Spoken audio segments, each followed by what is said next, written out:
Hey guys, thanks for tuning in. Another episode of the Detour Live. I'm your host, Dan Jones, joined as always by four-time national road champion from Australia, Johnny Trevorrow, and the voice of cycling, Phil Liggett. And we've got breaking news, big news coming out of Europe.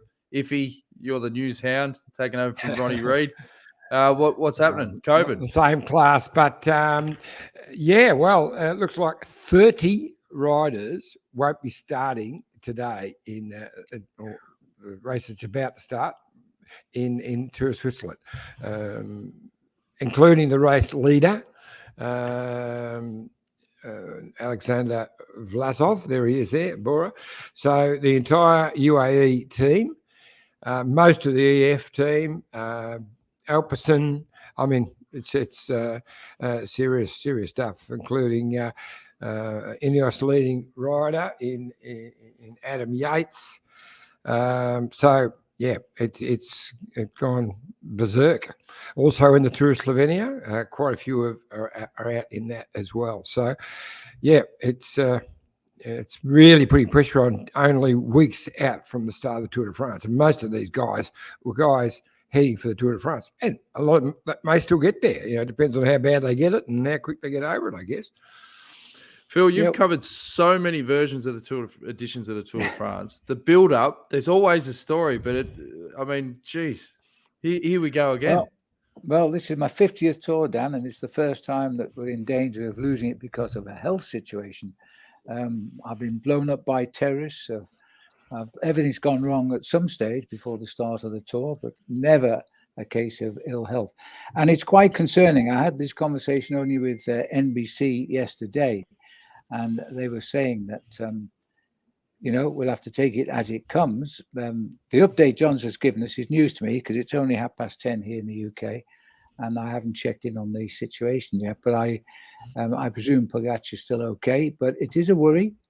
And I'm a bit surprised. Why is it suddenly happening now? Because, nobody talks about COVID anymore in the UK. There's no restrictions at all. There's no masks being worn. You can leave and come into the country without any form of accreditation or proof of. I think that's the reason, Phil. I think that's exactly the reason, mate. It's almost like I noticed in Italy when we were at the Giro. Now, the teams were still going with the bubble. I think Bike Exchange Jacko probably did better than anyone else, and the others sort of played at it. But there was at least a bubble on that. But the rest of Italy, it was like there is no COVID. The people were walking around. There was just not even talk about it. And there's no bubble or anything in Switzerland. And I think that's the issue. People are just going, you know what, it's virtually over. Well, because it's not as severe. So people aren't worrying about it, but it's just as contagious and it's just as bad. It's everywhere. But John, no, it's not just as bad. That's the whole point. It's not just as bad. It's now a case of getting influenza or a cold. I've got to differ with you, Phil. I have to argue with you on that. It's true. They're not getting as sick. It's still a serious. Well, then you're saying it's not as bad if you're saying it's not as bad as in the people who were dying from COVID before, and they're still dying as well, actually, but it's nowhere near as severe. People are having their booster shots, so they're not getting as sick. But the COVID's still going around. We're still and it won't go away, John. And these precautions aren't going to really improve the situation. It will not go away. It's going to be an annual occurrence now, and we've got to learn to live with it. In Britain, as I say, nobody talks about it. If you go in a pub or a restaurant, we say, where's so-and-so? Oh, he's got COVID today, be in next week. That's the end of the conversation. We just, look, I'm not bragging because I'm scared, but I've never had COVID. I've had 4 jabs, including the 2 booster. I take nil precautions. I've just come back, as you know, from 7 weeks in South Africa, where it is still compulsory to wear your mask in a public place. I had to be asked twice to put it on, but that's the case. And where I live in Africa, of course, there's no COVID. But in the shops, it is still a contagious disease. That's for sure. It's the same as chickenpox and smallpox and the common cold. And when people get the common cold now, it's interpreted to be COVID. But 9 times out of 10, it's the common cold with the same symptoms. So look, it's not solving the problem. What we're talking about, that's the problem. Yeah. So I suppose on a plus side for some of these teams, it is still, what are we talking, 2 weeks out from the Tour de France starting. So even if you do have to isolate for a week or whatever, they're still going to be able to fit a team. But I mean, it's more for the races in the lead up that they're going to have to say, well, what do? We just shut it down to protect that 2-week lead in iffy before the Tour de France, because you can't have a scenario where they can't do the tour. I mean, that's not. No, most of the riders who were doing the Swiss, there was no other race. They were doing Swiss, and then it was just preparation. Most of the riders who did the Dauphiné that just finished, they've got no other race in between. So I don't think that's the issue. It's getting your 8 best men to the start line, and that could be a challenge. Like Rowan Dennis and Sepp Kuss are both positive, so they're out. Well, the whole team's out of Swiss, but this was a major part of their preparation, especially Rowan. He was using this. And he had a bit of a cold at the start. Maybe it wasn't a cold. Maybe it was bloody COVID because he was fighting that. And now he's gone. So it does affect them in lots of ways. Some people are hardly getting sick. So, those who get a really light bout of COVID, they'll still be at the start line in Copenhagen in 2 and a bit weeks. But those who are really getting knocked around, they'll be struggling. I was talking to a couple of guys in the last few days who have just had COVID. One was in bed for a week and really sick. The other one hardly knew he had it. So that's the issue. What level do you get it, I guess?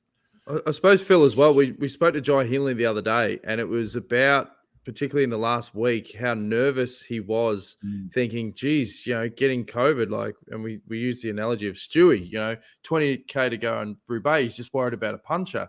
If you're a rider building up for the Tour de France, I mean, you are going to isolate for that last week, particularly leading up to the Tour, so that you don't run the risk of coming down with it, I suppose.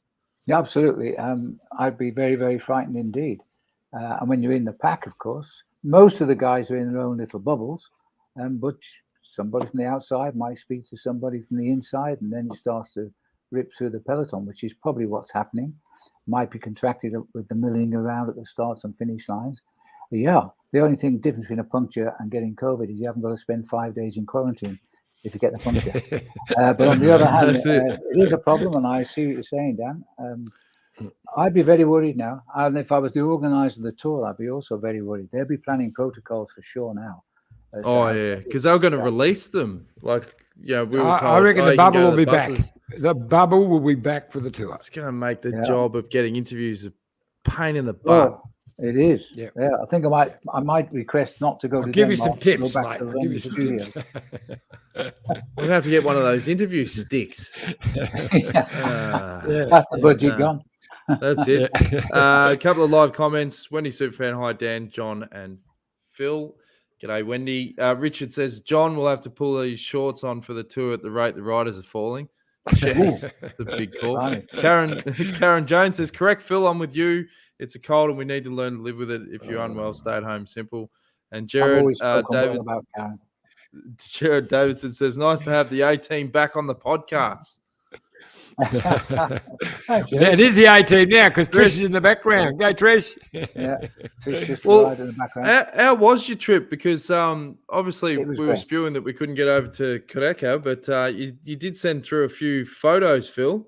I did. That's Tandy? A black rhino, very, very uncommon, sadly now, and it was one of the first animals we saw about 2 days into the trip on our own. This is me, got pretty close to this elephant. In fact, he came even closer. So it's one of the few times I wasn't talking because that man ran his trunk around the back of our vehicle after he walked over. But they are very much African elephants, but they're in a big area. So they're not quite as aggressive, the ones that live up in the deep bush. This is a surprise party by all the rangers who took us out every day on the mountain bikes. They suddenly stopped in the middle of nowhere. They'd sent people ahead who'd lit this fire. And all of a sudden, we were in the middle of a champagne reception. Oh, wow. And a huge thank you from Quebec, because we raised in the region of 50,000 Aussie dollars in this one venture. Overall, we raised 100,000. So they're just over the moon. All down to the guys who came. We were sorry you weren't there. There's some of our riding pictures. Trish and I designed the jersey to reflect on the rising sun from the darkness of Africa. those views were commonplace. Every inch we rode, guys were just saying, I don't believe this. We're just riding a dream world. We're just, look, how can you enjoy a ride like this? Because don't forget, we're the only cyclists ever allowed to ride these roads. There's no, and it won't change. But we do have our slot reserved every year to do this. And we just had a wonderful time. And you see things, you know, that fortunately, I know Africa pretty well. No, rangers do. So they were quickly able to point out the birds, the animals, etc. We never got charged, but we had to put the vehicle between us and a couple of rhino because they were right by us, literally the width of the vehicle away. But the vehicle went between us and we rode through the safe side.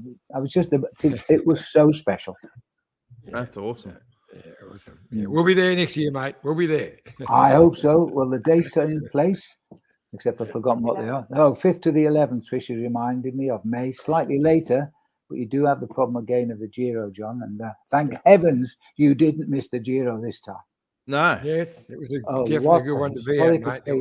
It was a good one to be at. Yeah, it certainly was. I don't know whether you've watched the final episode of the Bike Exchange Joko on the wheel, but I don't know. I know that you've been busy, Dan. I've got it. But gee, it's good. It's really, really good. Simon Yates opens up. He's very emotional. It's brilliant. Yeah, very, very good. And obviously Jay's not coming to the Commonwealth Games after the Tour de France, but I'm delighted to see that Caleb Ewan and Rowan Dennis have both been selected for the Aussies for the road race, which is fantastic. And the time trial for Rowan. And I see the girls were in Grace Brown and Alex Manley are all there, so they'll be doing women's Tour de France, and they only have a few days before the Com Games, so it'll be a real quick changeover for them.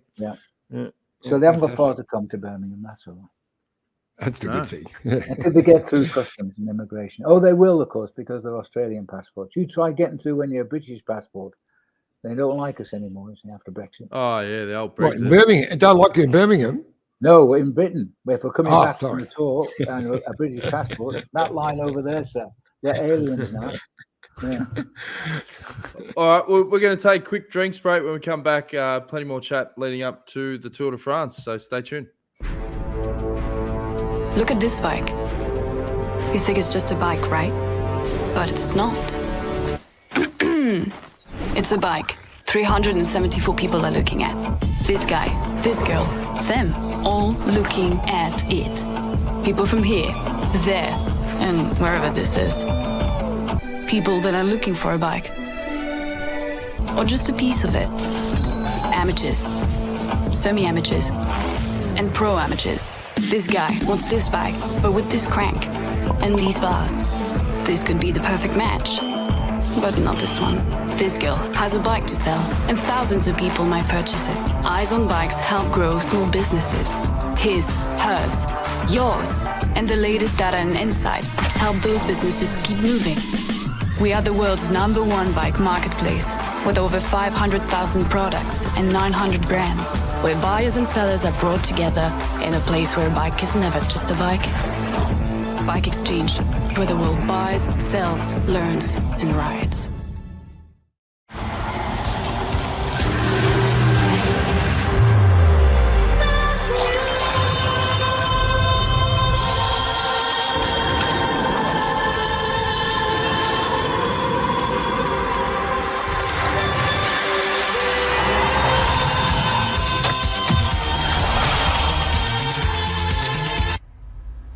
Feel more in every moment. The all-new Lexus NX.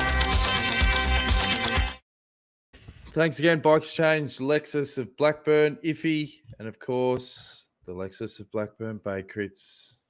Get down and see the guys at Lexus Blackburn, Andrew Moore and his family, lexusofblackburn.com.au, and they'll sort you out with a brand new set of wheels, Johnny. Yes, they will, and great sponsors of the Bay Crits, which has been extended for a day for next January. Wow. Is that just because you've mentioned it so many times on the podcast, or what? Maybe. Could be. And we are twisting arms of the world's #1 race commentator. who is now definitely coming over to Australia this summer. So I'm going to twist his arm to be there. He's the voice of the Bay Crits over many, many years. And he happens to be talking to us right now, Phil Liggett. So, Phil, welcome back. John, thank you. In fact, I got the call last week. I don't know where we are. Maybe it was earlier this week from the organisers in Adelaide to confirm it's all on. Email's on its way, as I say. It's in the post. But I'm definitely coming out now, and whatever happens, and I'll certainly be with you at the Bay Classics. Sensational. And maybe Cadell Evans. That depends on the organiser. I haven't heard from them. But Darren either Jones. way, after 2-year hiatus, I'm back. And it was so good to see my old mates. And I want to thank all the Australian fans, because they have been sending me endless letters over these 2 years saying, will I ever come back? And through no fault of my own, I haven't been there, but I'll be there now. I'm looking forward to it. Yeah. Sensational. Yep. Well, Kirsty wants a gig. Kirsty Baxter extended for an extra day. Going back to the old days, I might come out of retirement as a photographer. So look out. Karen Jones, she's excited. She's signed her up. So. Couple other big talking points, Iffy. Ben O'Connor and Jack Haig, very solid at the Dauphiné. From an Aussie perspective. Jack Haig was solid, better than solid, actually. But Ben O'Connor was sensational. He really is a definite chance for the podium. You'll need one of those, the big three, as they say, because Jumbo Visma were awesome with Roglic and my mate Vinegar. They were very, very strong. But Ben only lost about 45 seconds on both mountain stages. So he was right there. Couldn't quite go with acceleration. But I'll tell you, he is on form. And I'll pick him to get on the podium, because at some stage, one of the Jumbos is going to have to put all on the line for the other, because the Pog is just so good. But I'm really looking forward to I'd love to get your feelings on that, Phil, in that, the Pogacar, to me, is the superstar. But Roglic seems to be back in form, and they've got, with the two of them, it gives them their only chance, I reckon. Well, the big thing about Ben is he proved to himself he wasn't a flash in the pan last year. He is a big-time Grand Tour cyclist. He was 2 against 1 throughout the whole of that race, but there's only three riders in the Dauphiné, and O'Connor wanted that podium place to prove to himself. I saw a couple of interviews he gave. So confident now, different bike rider. He's going to come out there. He'll be a tough rider in the Tour de France. I don't know about his team, whether he can give him the right support. Either way, it looks as though he doesn't need too much support once he gets into the mountains. So Ben is a rider we're going to talk about for the years to come, and it's about time we had a Grand Tour winner. I mean, Jai's been a Grand Tour champion for 3 weeks now, so we need another one. So we should. I love Ben, and he's got the attitude. He's just the boy, and that couldn't have been better. A 3rd place in the Dauphiné. Now, we'll be talking about Ben quite a lot soon after we leave Denmark, I think. Yeah. And Jack, just a couple of spots further back. Vinegar, $6. Okay, yeah, be worth taking. Loves a punt, Kirsty. Always giving updated odds. I'll take a bit of that one. Yeah. I don't understand your betting. John Mars got a question for you, Phil. Are you coming down for the Road Worlds in September at the Gong? Well, sadly, the answer is no. I'm very disappointed, but I never heard from anybody. I believe it's on SBS, but I've never even seen who's got the rights. So, no, I won't be there, unfortunately. And Kirsty said Jerry had a winner today too in the horses. Well, Jerry's got that many bloody horses. Where was that? That must have been at Ascot, I would think. Was it Geelong? I think they were run. Oh, you have horse racing in Australia too. That's amazing. Yeah. One or two. Got a little one called the Melbourne Cup, and talking about that, his wonderful horse, Americain, who was his first Melbourne Cup winner and runner, actually had to be put down only about 3 days ago. Yes, it was in an accident in the paddock, as far as I know.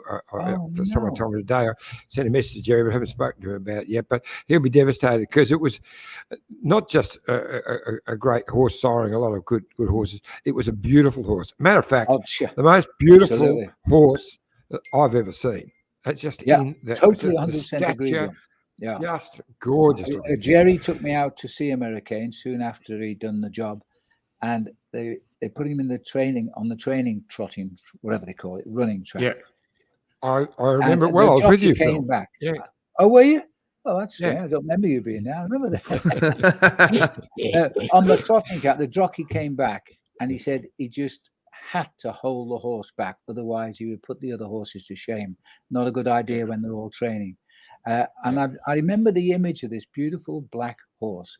I've never seen veins so straight down the legs of the horse. He was a sensational horse, and he proved it.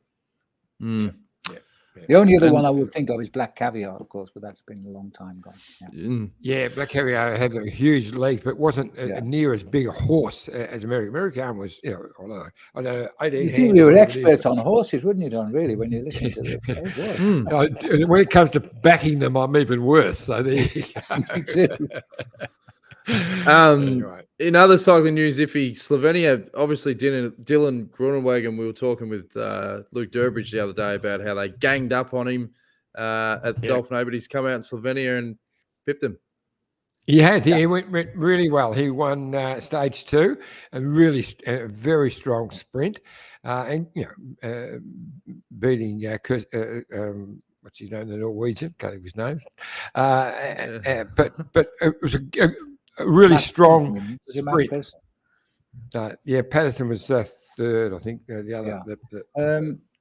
Oh yes, okay. Well, he's had 5 wins this year now, hasn't he? So he's lost some good ones. I quite like Dylan. He had a tough time with the bad sprinting crash, which he was blamed for, but he's come back. And I'm just a bit concerned about Bike Exchange because they're very low down in the World Tour table, and yet they are getting a few wins around the world. I was surprised to see that they're in danger of relegation if they don't have a good end of season. Yeah, but they've moved up. Like there's a couple of well, they've had a good change of form. Yeah. Lotto and EF are behind them, so they're even in more situation. But they're pretty confident with their with the program they've got set for the rest of the year that they'll be okay. But the whole system is wrong. It's just totally. Well, I think it is too. I can go and ride all the chippers around Belgium and probably finish with the team higher up than if they won 6 stages of the Tour de France. That doesn't. Well, that's it. It's not right, is it? Yeah. It favours the small one-day races and the organisers for sure, particularly in the back end of the season, because they're just going to be loaded with some of the best riders for those relegation zone teams. Yeah. Races you've never heard of to get more points than a stage in the Giro. Now, come on, it just doesn't make any sense at all. I think it'll change next year, but this year it means that teams are going to have to change their tactics, their outlook, and do what Alpecin Phoenix is doing, for example, and going and finding these easier races and winning them. Yeah. To get the points to stay in the first. The other French team, what's in it? You throw me now. Yeah, they've been doing that. Alkea Samsic. Alkea, yes. Israel is the other team that's really, I think they're the bottom of all those teams we've been talking about. Although a good win by Daryl Impey, where he just pipped Michael Matthews, who is also in very good form at the moment. Not getting that win, but he's been consistently up there in the tougher stages. I think I wouldn't be surprised to see him win one of the next couple of days in Switzerland. Let's hope. You meet Cav. Doesn't look like he's going to get a start in the Tour. I don't know. I'm not on the inside, but I reckon he was told ages ago he wasn't going to make the Tour. Yeah. He wouldn't have gone to the Giro if he was going to make the Tour. So that begs the question, like, hindsight's an exact science. Should have Cav got a new contract at a different team at the end of the Tour de France last year, knowing full well that with a full strength lineup, there's a chance that he's probably not going to ride the Tour, even regardless of those 4 stage wins? It's a possibility. The thing is that it seems that Cav's negotiating team are pretty hardcore. I don't know who they are personally, but they seem to drive a hard bargain to keep Cab. They think he's worth a lot of money, and he is. He's always good value for money, but his age is against him. So when you're speculating with big bucks, you've got to look at his age and think, well, is he going to do it again? And we don't know. But anyway, 37. It's pretty old to be a sprinter. He's not a spring chook. He's not a spring chook. Years left. I know how he feels, actually. Yeah. Look, I think he should be in. But look, can you imagine at the end of the Tour last year, I think he's just on the be green jersey, 4 stages. He wouldn't be thinking he was going to miss out. He'd be thinking, I'm back. I'm done. Rubbish, I'm rubbish. in. Cash in and jump ship. Cash in, jump ship. Get a guaranteed start the next year. Because it's bidding now, John. He wanted not just get a guaranteed start. I think he will have to be in the Wolfpack, mate. The Wolfpack guarantees you a stage win because they got the lead out. The Wolfpack's a memory. Move on. They're going to. The Wolfpack will turn on their own. Peter Sagan, they're the two best of mates, aren't they? They finish alongside Peter Sagan in his team. That's it. Sagan won 2 days ago. He won well too, which isn't a bad turnaround because on the first day I think he was dropped, so all of a sudden he won the stage. It's amazing how it turns around, isn't it? I was glad for Dan Limpy. Dan hasn't won a race. I think his last race was a stage win in the Tour Down Under. He won the national titles, but he never won a race in the Open since the Tour Down Under, about 3 years ago, I think it was. And nasty injury, like when he busted his his pelvis and his hip. Whenever you do injuries is that as a rider, I mean, some don't recover. Very serious. Especially when you're an old fella like Daryl. Yeah. I don't know. I still chat with his dad. Oh, yeah. Tony Impey, because he follows his son. He said Tony was a good rider in his day, but Daryl has done South Africa very proud. We're still struggling to get South African cyclists properly recognised. Yeah, he injured his hand as well as his pelvis, and his hand injury didn't really talk about it, but it was very, very serious, his hand injury. It's kept pretty much under wraps, and that certainly ruined his season in 21. Yeah. So who are the ones, Iffy, that you think are going to be the biggest surprise packet at the Tour this year? Like, you're usually looking into your crystal ball around now. You got your pens and paper out. You're putting all your research in for the Detour podcast, and you usually come up with a nugget or someone that you go, right, this is the rider I think is going to deliver the goods. You make big statements. Okay. Oh, hang on. Who have you got written down? G. Well, G. I think Ineos he's back in form. Now that Adam Yates has had to go home, I think Adam will still start the Tour, but G is riding very well in Switzerland. I think he was third overall. He's just moved up to second since the leaders had to pull out. So he's second on GC. And, and he's looking strong, aggressive. So he's my... he's a former winner, so it's not really a surprise pack, but I think he'll be back to the form of old, seems to have. If you're still watching, Kirsty, can you give us the live odds update on G, please? I reckon he'll be around $15 for the win. That might be nice odds, Johnny. Oh, yes. Get on quick, because you know how big our audience is. So. Jason Cruz from the Maldives wants to know Ben O'Connor for a podium. What do you reckon, Phil? Yeah, I would say Jason is not a gambler. I think it's absolutely odds on to get him on the podium. I hope so. Yeah. So much happening. I mean, look at Pogacar. We've seen so many young guys come and triumph and never be seen again, but this guy's confirmed himself. He hasn't raced since April until this week's Tour of Slovenia.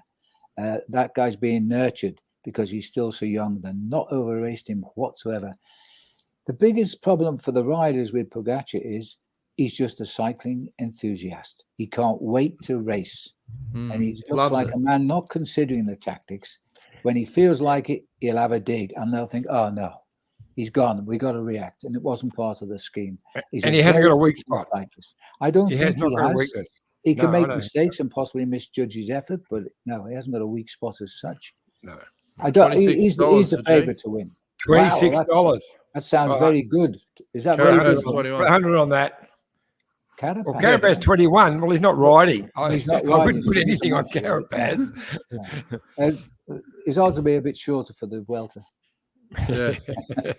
Well, now the big thing that the riders are going to be going for this year, Phil, is every day with the Couch Peloton, we're going to be nominating a rider of the day, and they get to win one of these. Plush Kangaroo. We've got our own little badges. This is for the stage winner. And then the grand winner, Phil, we're going to give the Grand Kangaroo the same as Cadel Evans held up. I think it was 2008 when he ran second or whatever. Nice. And even if you get nutted and you run second, you get this little consolation prize, a little Aussie badge. I like that. And then I've got some other pins. Now Dan's making out here that he's done a lot of work to put all this together. They're all on special in Kmart, I think it was. I went down to that old Wilmot and Harvey, your old store where you used to get your kangaroo badges, Iffy. Yeah, that's all right. You were thinking of us, Dan. That's what matters. That's right. Yeah. That's right. So I think if we can get a bit of banter going, well, the bubble, this is what concerns me. I want to make whoever wins the tour an honorary Australian. Because, you know, Aussie culture, Phil, we love taking credit for people that weren't born in Australia, but if they're successful, like Russell Crowe, you know, he's a Kiwi. Well, I'm an honorary Australian, so you're an honorary Australian. So we've taken Phil. We made you a doctor in Australia. Dr. Phil as well. Yes, that's right. Yeah. That's a South Australian. We'll try and do that with the ROG or the POG or G, or we won't have to work hard for Ben O'Connor. You guys claim everything. I can't wait to call the Commonwealth Games for Channel 7 because the nepotism within Australia is unbelievable. But then that's why I like coming. That's why I like working for you guys. It's so much fun. Are you calling it with Scotty and Scott and Kate Bates? Anna?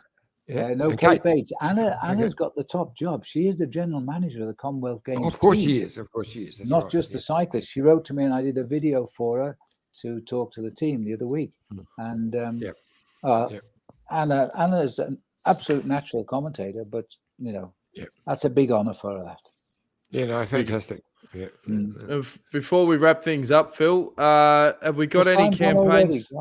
Well, we keep them tight now. John, John used to waffle on back in the day. We stopped all him up. Yes. Yeah, we stopped that. There's a Kareka website, kariega.co.za. Thank you. Have you got any big campaigns coming up soon for Kareka? Well, everybody that came on it this time, all of them wanted to come back. Others had already planned the holidays for next year and regretted it totally because they couldn't come back. But half of the group is coming back. Since I put it out a little bit, we're virtually full, but we're not full because people say I'm coming until you ask for the money and then they don't come. So there are vacancies there. We're hoping to get Vaz on board this time because he'll love it. Vaz has been a great man and he'll love being there. All I can tell you is Kareka did everything they promised for us. Nobody paid a single cent from the minute we drove them from the airport into the lodge and back to the airport for the 6 days. All the G&Ts, all the beer. I did say to them how lucky they were that Trevorrow didn't come because there would have been no beer for half the week. But other than that, we never ensured. We had champagne. And the Rangers just loved us without a shadow of doubt. One of our guests, I won't embarrass him by saying who it was, one of our guests stood up at the end of the trip, made an impassionate speech and gave them $25,000. Spread over $15,000, sorry, spread over 3 years. Other guests did the same. The total became $25,000 just because they saw the cause, they saw the situation, and they saw the help they could give the people. It was very special. We even played netball with the kids down the local village school. I could have died out there. It's unbelievable. That's awesome. And being chased I do take umbrage that I would have drunk half the beer. Because I would have given the G&Ts a nudge as well. Don't worry about that. Well, actually, John, I was a fan of the G&T. It's the only country I drink G&T in because the weather somehow is conducive to gin and tonics. Yeah, I never drink it when I'm not there. Anyway, please go on the website. The details, if they're not there now, and they might be, it will be soon. And we're going to have a file that anybody can contact and have a look at a whole range of pictures and stories to see if they really want to go or not. That'll be on Facebook soon. And but I tell you what, we've never organized such a successful trip ever. That's awesome. Ever. It was too good. I almost hesitated doing it again because I said, how can we better that? Yeah. Within 2 minutes of leaving the airport with a van load of clients, some of whom I'd never met, the conversation never stopped in the vehicle. There were excitement. And you know about Tandy, the one that was found years ago with her head cut off almost, and the vet brought her back. That vet came along at night, and in a very special lodge up on a mountain, he gave us a great chat. Of course, we were all drinking wine, listening intently, and told us the story of Tandy and where we're going with the rhinos and the fencing and stuff. And he was so impassioned. I mean, we could have bought the lodge. We got so involved with his comments. Well, Tandy, we arrived at the first lodge called Nkosi, and I walked from the reception into an area where you could look out across the veldt, the grass, the range. And right in the middle, I said, that's a rhino out there. Got binoculars. It was Tandy. There you go. That's awesome. We never saw her again in 6 days. We saw her within minutes of arriving. She'd come to show us with her calf, and we never saw her. Wonderful. Again. How about that? Yeah. No, she knew. She knew. That's awesome, mate. Last couple of comments. Jason says 28 riders non-starting in Tour de Suisse. Wow. Karen Jones, stay tuned for a similar tour around Tour Down Under in January with Phil and Trish in conjunction with Let's Go Motorhomes. So it's all happening. Fewer than 100 riders left in the tour now. They've gone inside. Yeah. All right.